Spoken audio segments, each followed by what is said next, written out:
जिधर देखो अराजकता और हर वर्ग सड़क पे उतर के आ गया है। नतीजा ये हो गया है कि लोग एक दूसरे से लड़ने के लिए तैयार हो गए हैं। हमारे युवा रीट के परीक्षा के अंदर पूरी तरह से मारे गए हैं।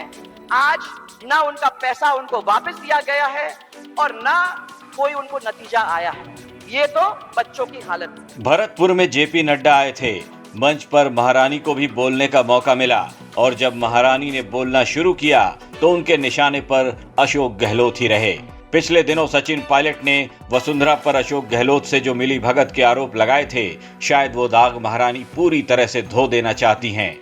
जो बातें कल तक सचिन पायलट किया करते थे, पेपर लीक और बेरोजगारी का जो मुद्दा उठाकर अपनी सरकार को निशाने पर लिए हुए थे, अब उन्हीं मुद्दों पर वसुंधरा भी अशोक गहलोत पर ताबड़तोड़ वार कर रही हैं। वसुंधरा राजे प्रदेश की सरकार पर इतनी हमलावर थीं कि सरकार की योजनाओं और विकास के तमाम कामों को धोकर रख दिया। यहां तक कि महारानी ने तो ईआरसीपी पर हो रहे कामों का श्रेय भी केंद्र सरकार को ही दिया। राजे ने तो ये तक कह दिया कि ईआरसीपी को चुनावी मुद्दा बनाकर जनता को बेवकूफ बनाने का काम हो रहा है। अशोक गहलोत का सोचते हैं, कांग्रेस राज का सोचते हैं।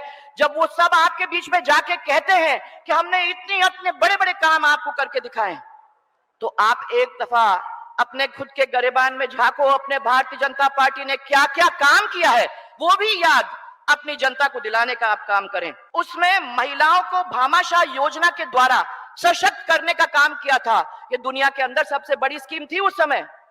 और हमने महिलाओं को परिवार का मुखिया बनाया, उसके खाते में पैसे डाले और उसको मजबूत करने का काम हम लोगों ने किया। मुफ्त इलाज भामाशाह कार्ड के साथ जुड़ा, आज उसको खत्म कर दिया है। हमारे भामाशाह योजना महिलाओं का, उसको खत्म कर दिया है इस अशोक गहलोत ने। परंतु मैं आपको यह कह दूं कि चिरंजीवी योजना जो उन्होंने चालू की है, लिखा तो उन्होंने है कि 25 लाख हम देंगे, परंतु सही बात तो यह है कि 11,000 से ज्यादा किसी का काम हो नहीं रहा है।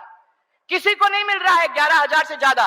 ये कहने की बातें हैं और मैं समझती हूं ये दिखावा करा के रखा हुआ है। सब लोगों को बता रहे हैं कि हमने बहुत बड़ा काम किया है। सच्चाई है, पहाड़ खुदा और निकली। कांग्रेस ने आपके सामने लाया है। कोई यहां जो मेरे को कह सकता है कि उसके गांव में विश्वास पथ आया? किसी को मिला? वो गौरव पथ ही है, उसके बाद कुछ आया नहीं है, वो भी अपने को मालूम है। गांव और शहर के बीच विकास की खाई को जो पाटने के लिए हमने हर पंचायत में जो सीसी रोड बना के दिए थे, वो आपके सामने आज भी है। तो याद होगा आप लोगों को कि हमने ईस्टर्न राजस्थान कैनाल का नाम उनको उठाया। अब उस ईस्टर्न राजस्थान कैनाल के नाम को इस अशोक गहलोत ने अच्छी तरह से अंटे में डालने की कोशिश की है कि हमें पैसा खर्च करने की जरूरत नहीं ना हो और हमें कहने की जरूरत ही ना हो।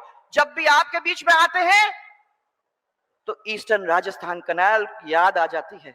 मैं ये पूछना चाहती हूं कि उन्होंने उस ईस्टर्न राजस्थान कैनाल को बढ़ाने के लिए अभी तक क्या किया है? अभी तक वही काम हो रहा है जो हम लोगों ने अपनी सरकार के टाइम में 1600 करोड़ देके कोटा के अंदर नौनेरा बराज के नाम से काम शुरू करके वहां से इन 13 डिस्ट्रिक्ट्स का काम करने का शुरुआत किया था। क्या किया अभी तक इनने?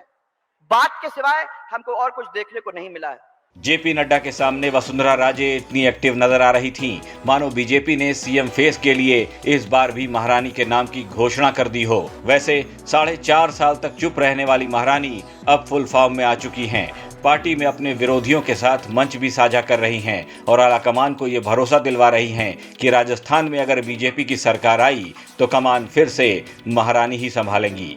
ब्यूरो रिपोर्ट, राजस्थान तक।